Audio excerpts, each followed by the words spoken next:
Baik semuanya, selamat pagi. Assalamualaikum warahmatullahi wabarakatuh. Kita sekarang sudah sampai ke pertemuan ke-15 dari mata kuliah Menggambar 2. Ini adalah pertemuan terakhir sekaligus penyampaian materi untuk UAS ya. Nah, kalau misalnya sebelum-sebelumnya kita sempat membahas tentang menggambar suasana, kemudian juga menggambar dengan satu atau dua titik hilang. Sekarang kita akan membahas menggambar pemandangan ya. Pemandangannya sendiri ya, sebenarnya mungkin beberapa dari kalian sudah memahami konsep menggambar pemandangan, cuma mungkin konsepnya yang sangat dasar ya. Sementara si menggambar pemandangan itu sendiri, meskipun memang penggunaan titik hilangnya tidak terlalu serumit menggambar ruangan atau menggambar suasana atau menggambar gedung sekalipun, karena si pemandangan ini biasanya terlihatnya dari sangat jauh gitu ya. Jadi tidak akan terlalu memperhatikan, meskipun tetap tidak hilang juga tentang konsep perspektif gitu. Nah, sekarang kita lihat ada beberapa di antara banyak pilihan yang bisa kalian coba. Di sini saya punya pilihan pertama, yaitu pantai ya. Kalian bisa membuat gambar pemandangan di sebuah pantai. Dan ada beberapa pilihan lain mungkin untuk inspirasi saja, tapi si pemandangan ini sendiri harus pemandangan yang natural, jangan pemandangan yang di perkotaan gitu ya, karena kan itu sudah sebenarnya waktu kita menggambar gedung dan menggambar suasana. Nah, di sini selain dari pantai ada beberapa pilihan lain. Nanti kalian boleh cari yang lain lagi, mungkin kalau misalnya ada beberapa dari pilihan yang saya sebutkan di sini yang ternyata belum saya sebutkan. Selain pantai ada juga pilihan pemandangan sungai ya, seperti ini. Setelah pemandangan sungai, kalian juga bisa pilih pemandangan pegunungan es seperti ini, atau di hutan belantara ya, yang biasanya ada air terjunnya. Kemudian juga pemandangan sekitar danau boleh, lalu bisa juga pemandangan bawah laut ya.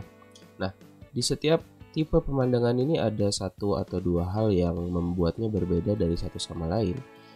Kalau misalnya saya turunkan opacity-nya di sini, kita bisa melihat beberapa pola dari pemandangan pantai ya. Biasanya si titik hilang yang digunakan untuk pemandangan pantai itu adalah di tengah-tengah kanvas atau di tengah-tengah ruang gambar kalian, daerah sinilah ya, gitu. Disitulah nanti kalian akan menggambar titik hilang kalian, dan yang biasa digambar adalah tepi pantainya gitu ya. Jadi tepi pantai itu biasanya kan seperti ini ya, menjorok ke bagian tanahnya atau menjorok ke bagian daratannya. Makanya dari sini biasanya satu dari titik hilang di sini ini mewakili bagian-bagian dari pohon dan rumputan yang ada. Jadi di atas titik hilang itu biasanya masuknya ke daerah pohon gitu. Makanya dia ke sini ya. Semakin dekat kan ya, konsep perspektif adalah semakin dekat maka akan semakin besar. Jadi dia akan melebar dari tengah sana ke sini. Sementara bagian perairannya akan ada di bawah titik hilangnya. Di sini misalnya ini garis pantainya. Kemudian di sini biasanya ada sedikit bekas ombak gitu ya, bekas ombak yang mencapai si titik pantai ini. Nah, nanti di sini juga tipe-tipe tanamannya yang akan dikeluarkan ya tentu berbeda dengan pemandangan lain ya. Kebanyakan di sini kalau nggak pohon palem, ada beberapa pohon seperti seperti semak-semak juga sebenarnya. Lalu biasanya pohon-pohonnya itu yang hijaunya hijau muda gitu ya, yang akan kalian gunakan warnanya. Kemudian kalau misalnya kita kembalikan di sini warna-warna yang akan kita gunakan, kita coba buat paletnya ya.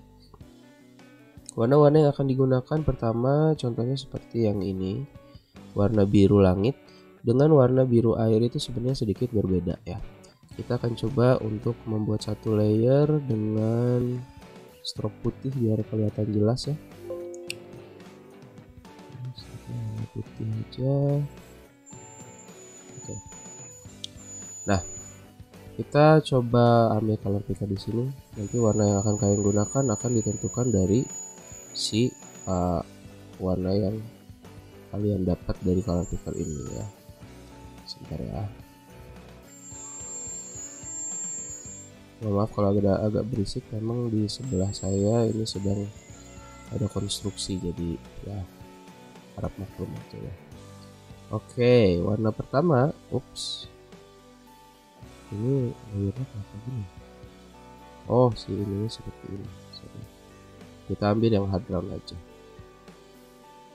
Oke, kita lihat mungkin agak sedikit diperkecil aja.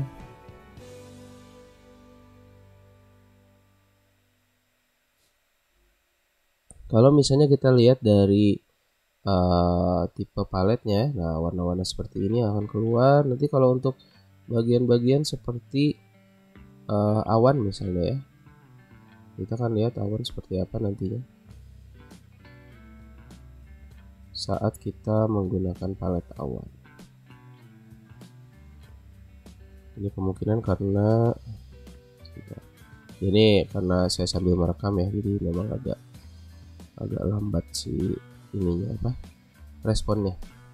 Tapi warna-warna yang biasa digunakan ya biasanya seperti ini, warna biru langit yang seperti ini. Kemudian biasanya kalau warna biru yang air itu agak-agak lebih ke cyan gitu ya, agak-agak ke toska. Kemudian hijaunya lebih ke warna hijau yang kekuningan gitu. Oke. Lalu ada pasir juga. Pasir di sini ya warnanya kuning ke abu-abuan, tapi biasanya lebih dekat ke warna putihnya gitu ya daripada ke warna-warna yang seperti apa ya, kuningnya tuh bukan kuning yang kayak buah-buahan gitu, tapi lebih ke kuning yang pudar gitu. Ini baru muncul. Oke, berikutnya ada pemandangan sungai ya. Kita turunkan opacity-nya lagi, kita lihat akan seperti apa kalau misalnya kita gunakan seperti yang ini ya. Titik hilangnya hampir sama kayak pantai sebenarnya, agak ada di tengah kanvas gitu ya. Gimana nih? Oke. Daerah sinian, mungkin saya ganti dulu warnanya ya, daerah-daerah sini.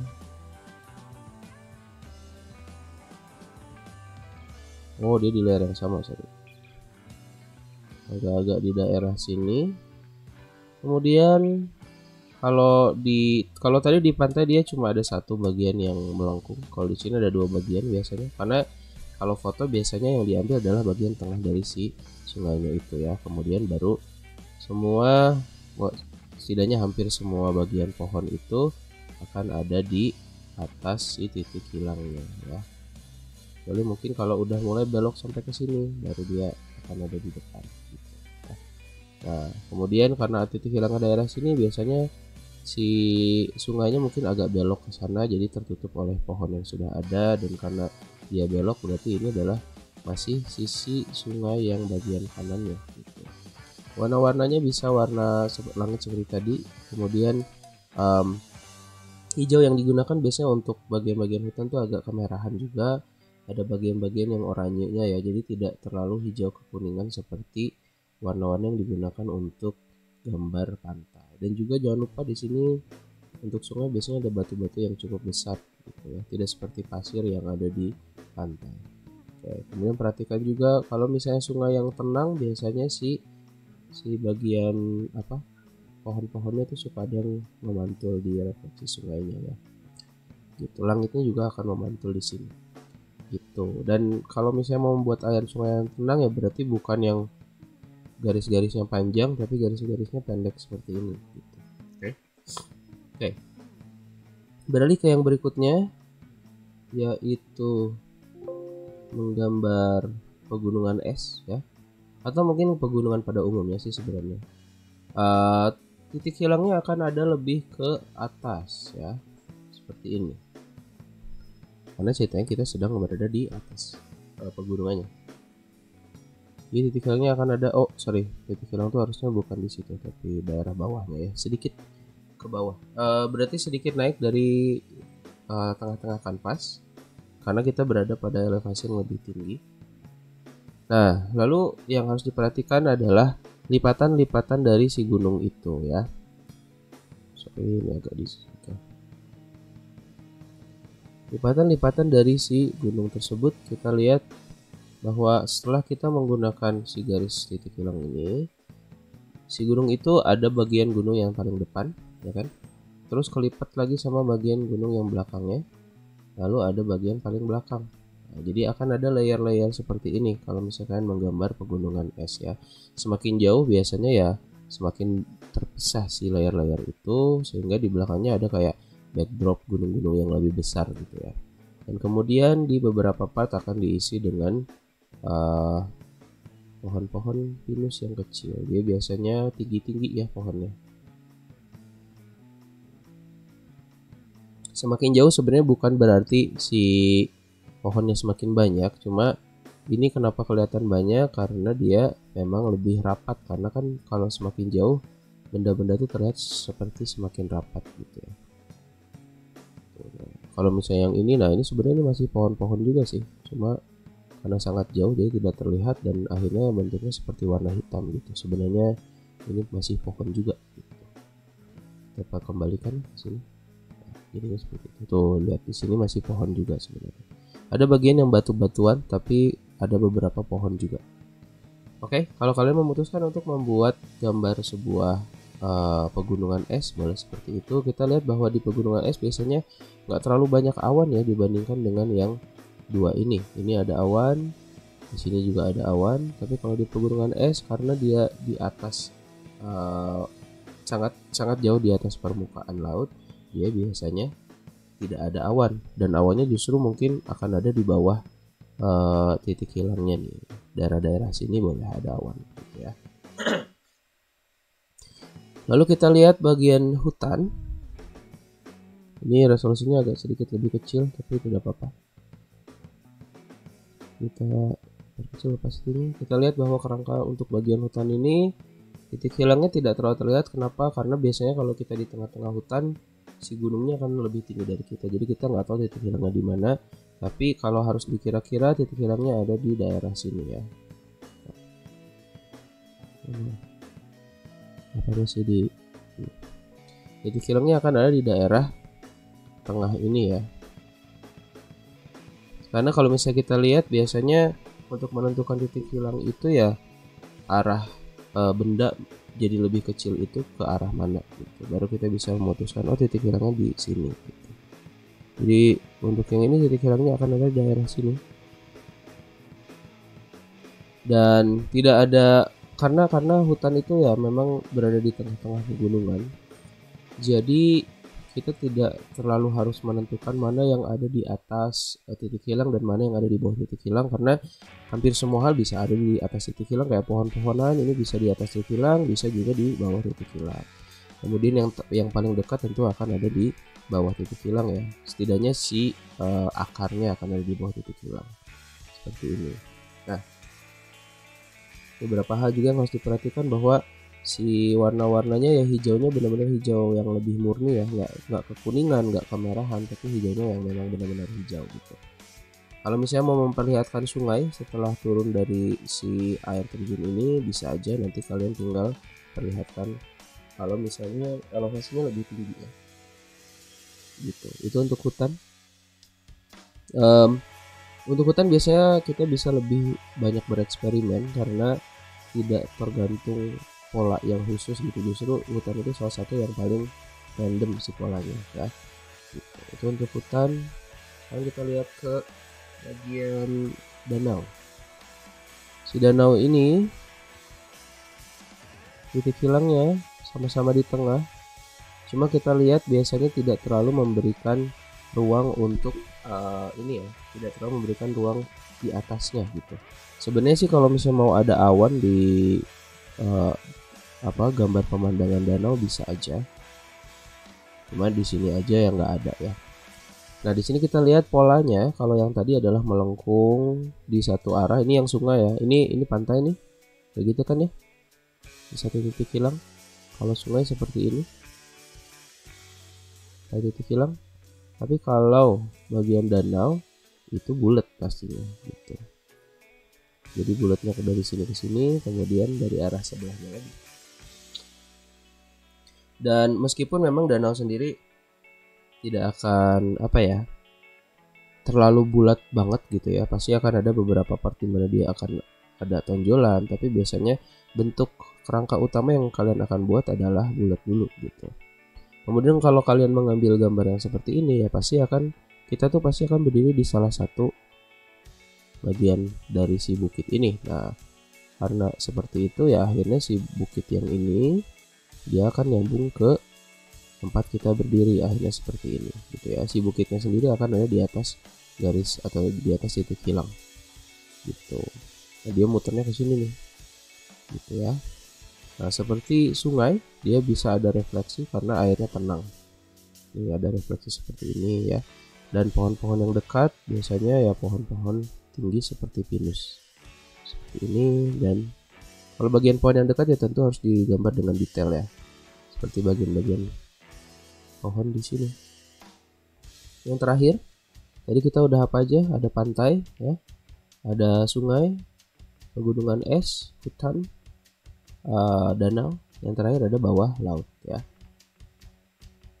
Nah, bawah laut itu adalah kebalikan dari si danau. Kalau tadi danau itu si lingkarannya itu di bawah titik hilang, kalau bawah laut titik hilangnya ada di tengah-tengah juga sebenarnya, tapi lingkaran yang akan kita buat justru akan ada di atas titik hilangnya. Jadi titik hilangnya nanti akan di daerah sini,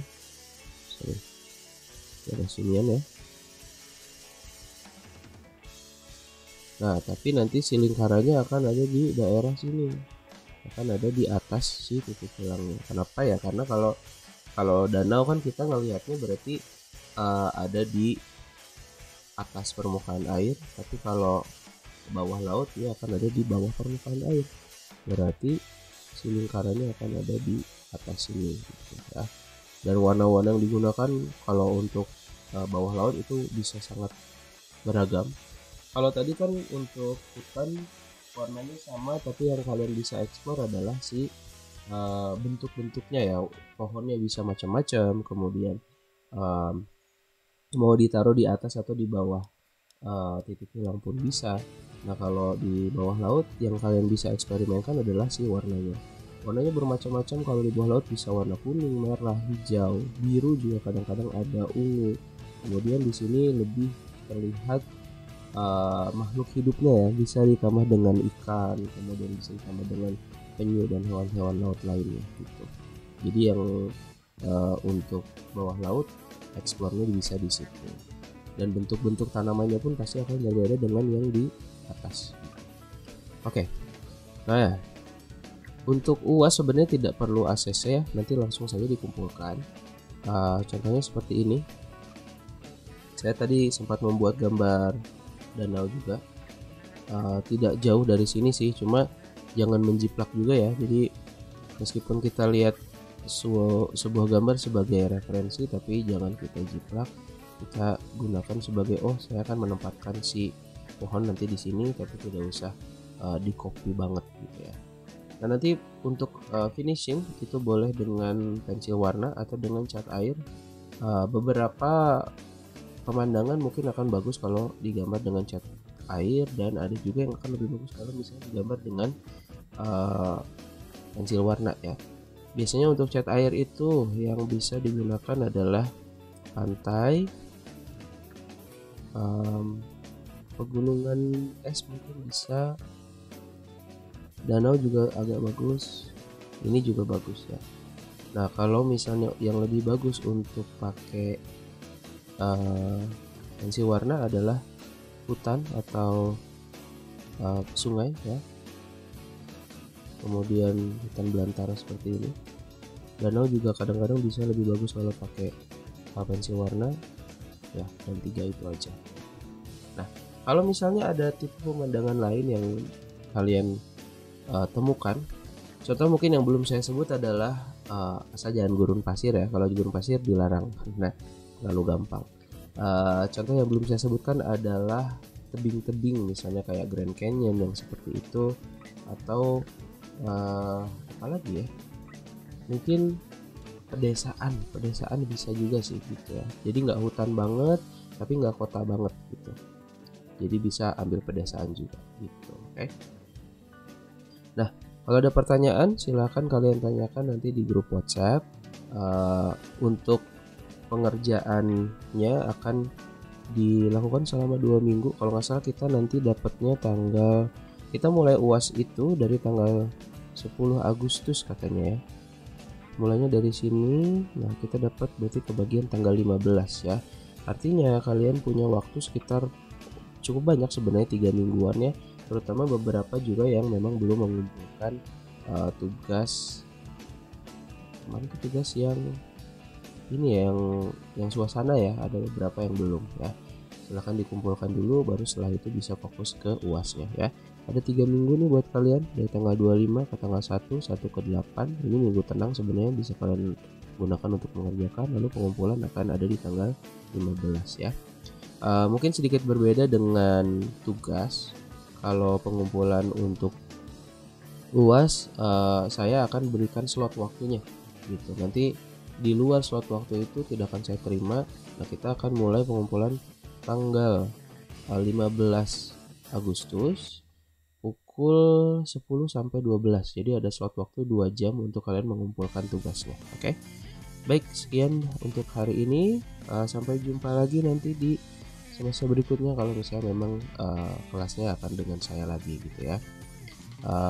Untuk menggambar bukan biasanya sih, untuk menggambar memang sudah selesai di sini, menggambar 2. Nanti akan dilanjut dengan ilustrasi. Nah, saya juga kebetulan di ketersediaan saya untuk mengajar ada kelas ilustrasi juga. Mudah-mudahan kita bisa bertemu dan tetap muka secara langsung ya. Mudah-mudahan untuk berikutnya tidak akan kelas online lagi. Baik, sekian untuk hari ini. Selamat mengerjakan. Wassalamualaikum warahmatullahi wabarakatuh.